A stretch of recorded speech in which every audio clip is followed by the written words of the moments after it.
Hi, I'm Todd Danielson, Chief Executive of Avon Lake Regional Water. I'm here to talk about the board recap for Tuesday, February 6th, 2018. We did have a work session to start out the meeting, and that work session was primarily related to our wastewater rates and additional programs that the board would like to consider us including in the future.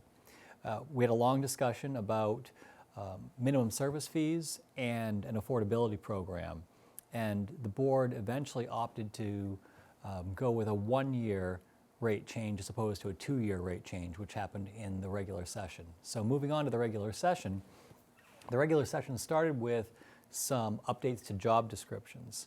Our organization has about 40 people in it, and we are actively looking at what the future organization would look like, because the water utility sector is changing. Just like life is changing, just like our phones now have more computer capability than the computers we had when we were growing up, same thing in the water sector. And so we will, as a workforce, be changing our job descriptions, titles, and things like that. So we were updating a few of the job descriptions, primarily for additional licensure requirement or educational requirement, but also we're starting to do some forward thinking. So the board adopted those changes to 7 job descriptions, and then the board discussed updates to wage ranges for our non-bargaining positions. No action was taken on that, but the wage ranges were they were based off of 2012 numbers, and it's now 2018. So we need to update the wage ranges for the positions, and we hope for the board to act on that in the next meeting.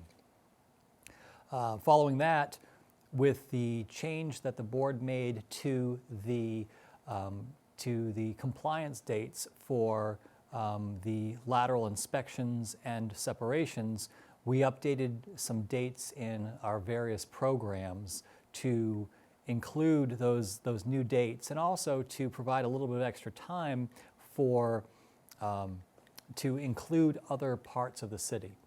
The lateral separations so far, or at least the removal of clean water from laterals, has exclusively been in the currently and formerly combined sewer areas.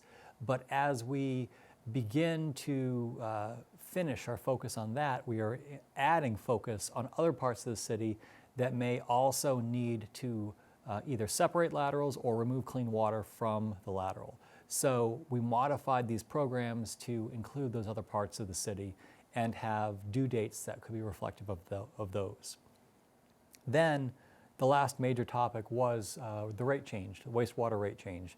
We've discussed that a few times, and essentially we're in the midst of a 6 or 7 year rate change to absorb the additional expense for $80 million worth of work on our wastewater system, including combined sewer separations, our wastewater treatment plant rehabilitation, where the plant was originally put in 1960, and most of the liquid side has not had any major work done since 1960.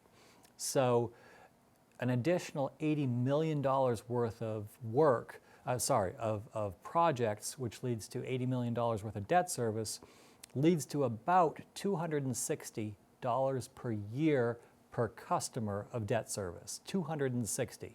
Well, we have done some great work offsetting some of that with the 0% loans that we've been able to get, and energy cost savings and things like that, to the tune of about $55.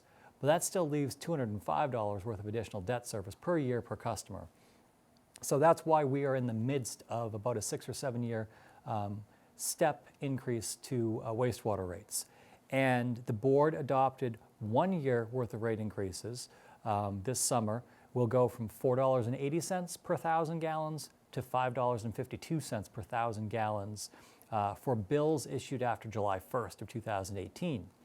And we will be revisiting this at the end of this year for what changes will need to take place in 2019. And those might include an affordability program. The board wants us to look at that and see if there is the need, and also a minimum service fee.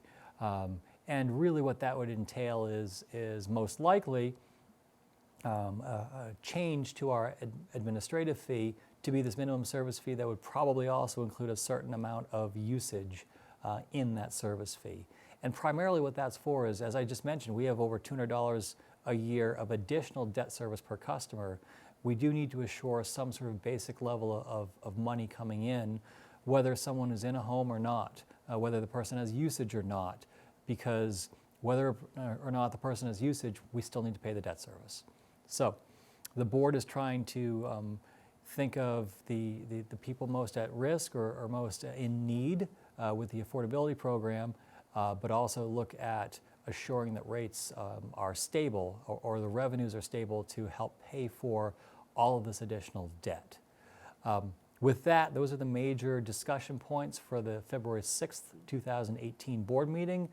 We will be back after the February 20th board meeting to update it again. My name is Todd Danielson. Thank you for your time, and thanks for helping to protect our Great Lake. Good day.